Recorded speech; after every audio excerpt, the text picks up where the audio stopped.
మీ harassment అంతా భరిస్తున్నాను, కానీ ఆ దేవుడు మీలాంటి వాళ్ళని వదిలిపెట్టడు. సత్యం. హలో, నాగార్జున మాట్లాడుతున్నాను. నాగార్జున? అక్కినే నాగార్జునవా? అక్కినే నాగార్జున మాట్లాడుతున్నానండి. సార్ సారీ సార్, మీరు ఫోన్ చేస్తారని ఎక్స్పెక్ట్ చేయలేదు సార్. నా పట్ల సార్ మిమ్మల్ని కదా సార్. నిన్న నేను నాన్నగారు మీ టేప్స్ చూసాం సార్. Fantastic performance. నాన్నగారు అయితే ఎస్వి రంగారావు మళ్ళీ పుట్టాడా అన్నారు. సార్ 1 minute లైన్ లో ఉండండి సార్. సార్ నాన్నగారు ఏమన్నారు ఒకసారి రిపీట్ చేస్తారా సార్? ఎస్వి రంగారావు మళ్ళీ పుట్టాడా అన్నారు. నేను నమ్మను. నమ్మొద్దురా, అడుగు తిరు సార్. ఏం లేదు, శంకర్ నారాయణ రియాలిటీ షోలో మీ క్యారెక్టర్ చాలా తగ్గిందని నాన్నగారు ఫీల్ అయ్యారు. అవును సార్, నేను అదే ఫీల్ అవుతున్నాను. ఏమీ తెలియని వాళ్ళు పెద్ద పెద్ద క్యారెక్టర్ వేస్తున్నారు సార్. అందుకే మిమ్మల్ని మెయిన్ గా పెట్టి ఓ రియాలిటీ షో ప్లాన్ చేశాం. దానికంటే ముందు ఇదే టెలికాస్ట్ అవుతుంది. సరే సార్. ప్రైజ్ మనీ కూడా డబుల్. 100% మీకే వచ్చేలా చేస్తాను. It's my promise. ఇంకాసేపట్లో మా కుర్రాళ్ళు వచ్చి మీ కాన్సెప్ట్ చెప్తారు. All the best.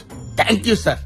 రై చూసావు నాకు ఎలాంటి ఆఫర్స్ వస్తున్నాయో? పోయే కాలం వచ్చినప్పుడు అలాగే వస్తాయి. మళ్ళీ సత్యం తలుపుతాయి. రండి. నమస్తే సార్. నమస్తే. నమస్తే. Hello sir. కొత్త రియాలిటీ షో కాన్సెప్ట్ చెప్పండి సార్ నేను దానికోసం వచ్చాను, మీకు ఎలా తెలుసు? కొంపతీసి నాగార్జున గారు ఫోన్ చేశారా? కొంప తీసేం చేయలా, నా కొంపగా చేశారు. నాగార్జున గారు మీకు ఫోన్ చేశారా? నాగార్జున గారు ఫోన్ చేశారట ఏంటి? నాగేశ్వరరావు గారు కూడా చేస్తారు. కాన్సెప్ట్ ఏంటో చెప్పు. కాన్సెప్ట్ వచ్చి land dealing with mafia. Title భలే ఉందే. ఇంతకీ నా క్యారెక్టర్ ఏంటి? ఇందులో మీ క్యారెక్టర్ పేరు సింగపూర్ రాజేశ్వరరావు. అంటే బాగా రిచ్చా?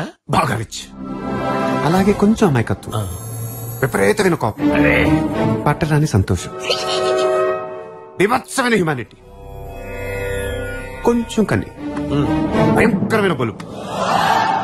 క్యారెక్టర్ లో చాలా షేడ్స్ ఉన్నాయి. నన్ను బాగా వాడుకుందాం డిసైడ్ అయిపోయినట్టున్నారు. చేశారు.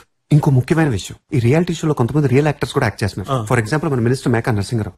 ఆడికేం పోయే కాలం, పాలిటిక్స్ లో బాగానే సంపాదిస్తున్నాడు కదా, అంటే ప్రైజ్ మనీ కూడా కొట్టేద్దామనే.